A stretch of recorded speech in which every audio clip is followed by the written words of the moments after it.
पहले अतीक अहमद और उसके बाद मुख्तार अंसारी। उत्तर प्रदेश के सियासत में दो ऐसे बाहुबली जिन्हें उनके इलाके में रॉबिन हुड कहा जाता था। यूपी पुलिस के रिकॉर्ड में जिनकी छवि अपराधी के तौर पर थी, जो कई बार सांसद और विधायक रहे, अब इस दुनिया में नहीं रहे। अतीक अहमद की टीवी कैमरे के सामने सरेआम गोली मारकर हत्या कर दी गई और मुख्तार अंसारी को कहा जा रहा है कि जेल में दिल का दौरा पड़ने से उनका निधन हो गया।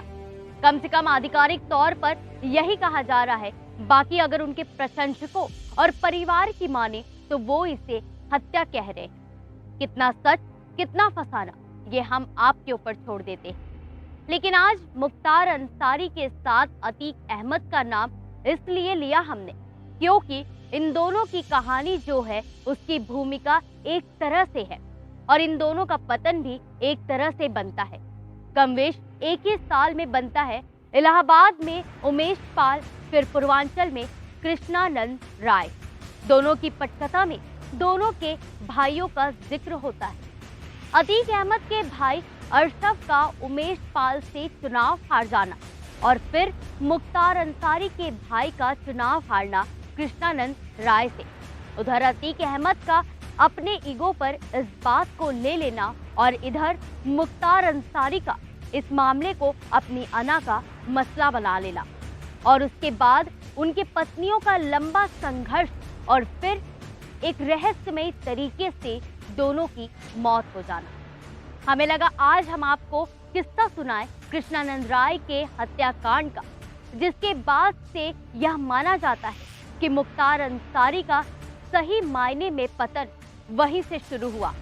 ये कहानी जानने के लिए आपको चलना होगा 2005 में, जब तत्कालीन विधायक कृष्णानंद राय के हत्या में माफिया मुख्तार अंसारी के आपराधिक इतिहास का रुख बदल दिया था। कहा जाता है कि उस दिन कृष्णानंद राय पर 500 राउंड फायरिंग हुई थी। कृष्णानंद राय गोलियों से छलनी हो गए थे। उनका शव पूरी तरह से लहूलुहान हो गया था। लेकिन क्या है मुख्तार अंसारी से कृष्णानंद राय की दुश्मनी, और फिर ये कहानी हम आपको सुनाते हैं। हालांकि ये कहानी आपको सुनाने से पहले एक दिलचस्प चीज आपको बता दें कि कृष्णानंद राय के हत्याकांड मामले में जिन जिन लोगों की संलिप्तता थी उनमें एक बड़ा नाम था मुन्ना बजरंगी, जिसकी जेल में हत्या हो गई। फिर एक नाम आया संजीव जीवा का, जिसकी कोर्ट में हत्या हो गई।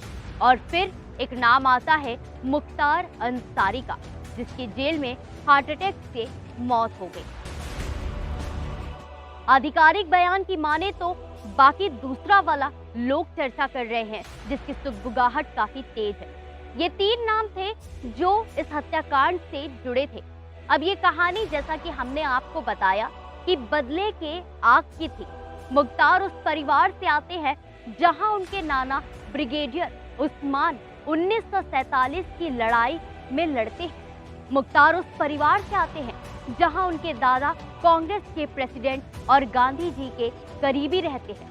मुख्तार उस परिवार से आते हैं जहां उनके पापा लेफ्ट पार्टी के बड़े नेताओं में से एक रहे।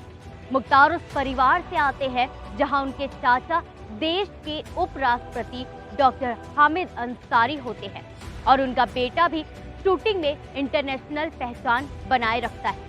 लेकिन मुख्तार अंसारी की पहचान एक बाहुबली के तौर पर थी, एक अपराधी के तौर पर थी।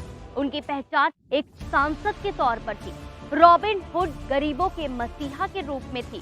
उनकी पहचान एक कातिल के तौर पर थी।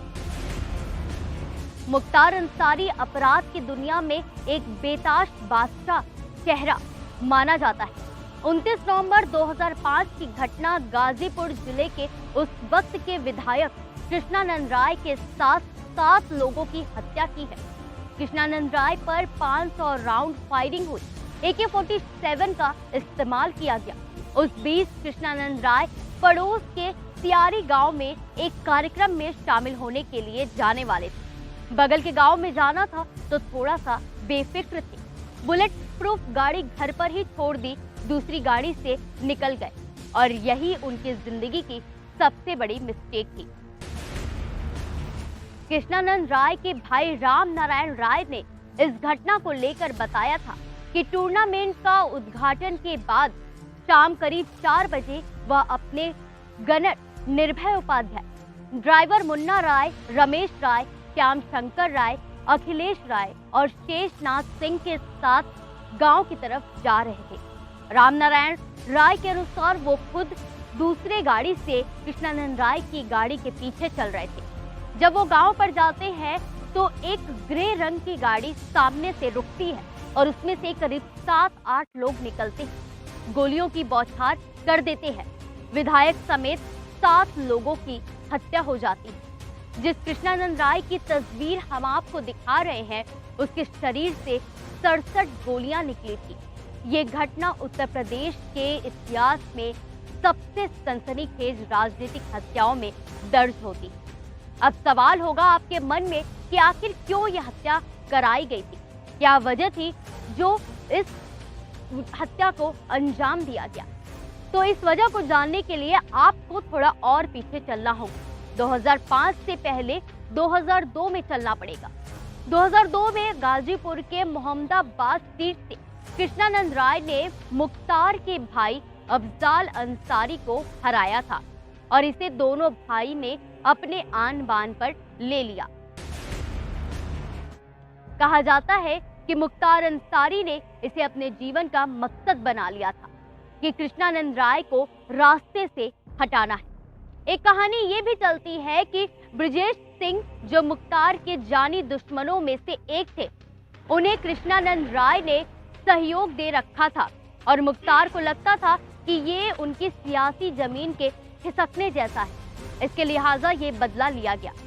जैसा अतीक ने अपने भाई अशरफ के लिए उमेश पाल हत्याकांड को अंजाम दिया था। इसके बाद अंसारी बंधु कानूनी दांवपेच में उलझ गए। अंसारी भाइयों के ताकत रुतबे के बल पर इस मामले को काफी समय तक उलझाया गया। तमाम गवाह पलट गए। अफजाल अंसारी बार बार कहते रहे कि मीडिया गलत जानकारी दे रही है।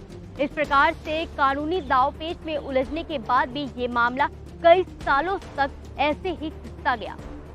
हालांकि मुख्तार के खिलाफ और भी कई मामले दर्ज थे। मुख्तार अंसारी की एक बाहुबली के तौर पर पहचान थी, जिसमें लोगों में दहशत फैला था, लेकिन अब वो कहानी खत्म हो गई। मुख्तार के मानने वाले उन्हें हीरो और उन्हें नापसंद करने वाले उन्हें अपराधी के तौर पर देखते हैं। व्यक्ति एक, जिसे लेकर 2 नजरिया है। नजरिया आपका क्या है, ये हम आप पर छोड़ देते हैं। मुख्तार अंसारी की मौत नेचुरल है, स्वाभाविक है, या फिर इसमें कोई साजिश है, सियासत है, ये सवाल भी हम आप पर छोड़ देते हैं।